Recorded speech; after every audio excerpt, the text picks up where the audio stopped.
सतनाम श्री वाहिगुरु साहब जीओ।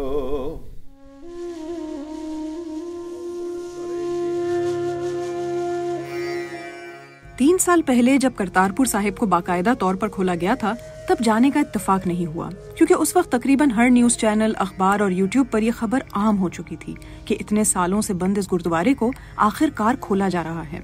ये भी कहा जा रहा था कि कैसे ये मुकद्दस जगह इंडिया और पाकिस्तान के ताल्लुकात को बेहतर बनाने में कारआमद साबित हो सकती है।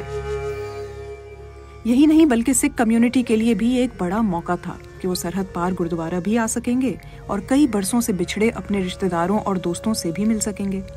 मुझे जाने की इतनी ख्वाहिश इसलिए भी नहीं हुई कि इंडिया में चंद साल पहले बनाए गए दोस्त अब बैरूने मुल्क जा चुके थे, तो वहाँ किसे बुलाया जाए।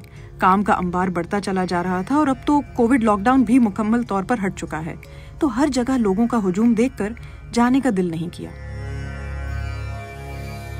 पाकिस्तान की आज़ादी के 75वें साल के मौके पर मुझे करतारपुर जाने का और लोगों से ये सवाल करने का ख्याल आया कि जिन रिश्तेदारों को छोड़कर वो नए मुल्क आए थे, उनसे इतने सालों में कभी बात करके पूछा कि वो किस हाल में हैं।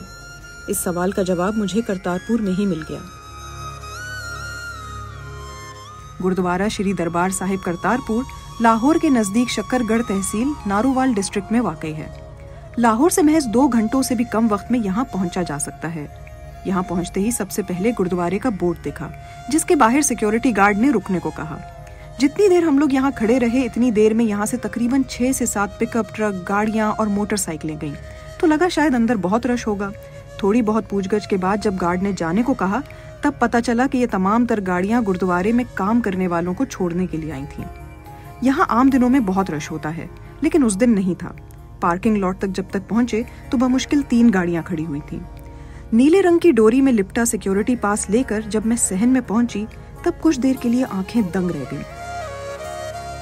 सफेद पत्थरों का बना हुआ ये गुरुद्वारा इतने बड़े सहन में जिस कदर खूबसूरत लग रहा था, इसे यहाँ बयान करना काफी मुश्किल हो जाएगा। उस वक्त सुबह के 9 बज रहे थे और इक्का दुक्का लोगों के अलावा कोई नजर नहीं आ रहा था। यहाँ हवा में दरियाए रावी की खुशबू आती है। मैंने कराची में बड़े होते हुए समंदर की खुशबू या बदबू तो महसूस की है, लेकिन पहली बार पास बहते दरिया का एहसास हुआ।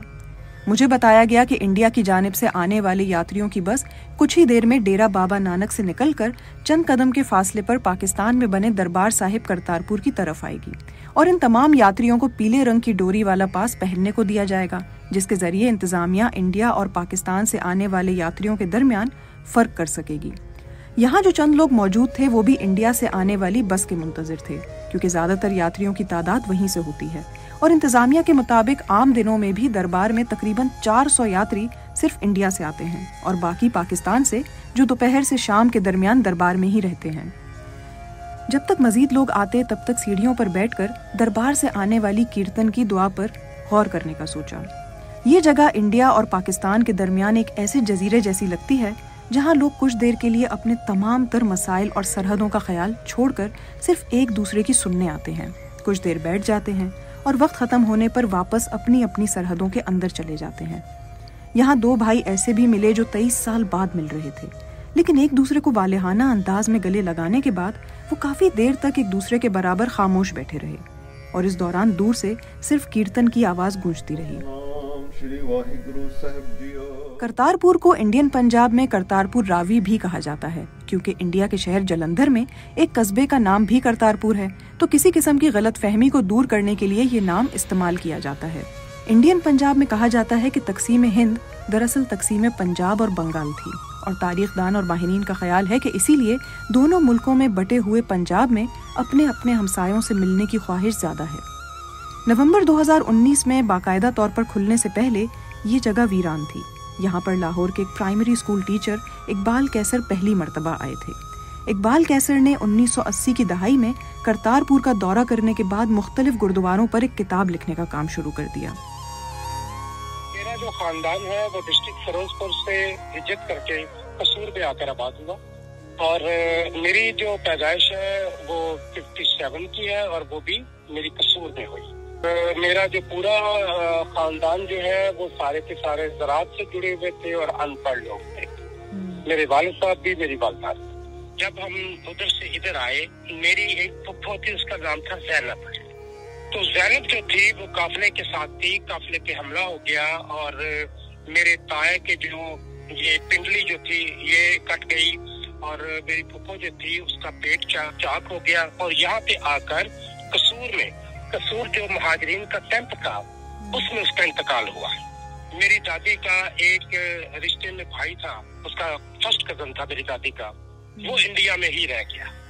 आज भी उसकी औलाद जो है वो इंडिया में है, अल्लाह देता उसका नाम था, और वो अपने ही गांव में वहाँ पे आज भी उसकी औलाद वहीं पे रहती है। सो कहने का मतलब ये है वक्त के साथ चीजें बदल जाती हैं। हम सब कुछ बदल सकते हैं, हम साए नहीं बदल सकते। क्योंकि इंडिया और पाकिस्तान के दरमियान जब जंग हुई है या होगी, किसी को कुछ नुकसान नहीं होगा, दोनों साइड पे पंजाब जो है वो मारा जाएगा। करतारपुर दरबार में मिलने वाले इंडियन और पाकिस्तानी सिख एक दूसरे से मिलने पर काफी खुश हैं, लेकिन ये जगह सिर्फ सिख बिरादरी के लिए ही नहीं है, बल्कि दीगर अकायद से ताल्लुक रखने वाले उन तमाम लोगों के लिए भी मिलने का जरिया है जो वीजा लगवाकर इंडिया नहीं जा सकते। यहाँ आए चंद यात्रियों को ये खौफ भी था कि उनके इंडियन पासपोर्ट पर पाकिस्तान का एंट्री स्टैंप लगने से उन्हें फिर यूके और अमेरिका का वीजा नहीं मिलेगा।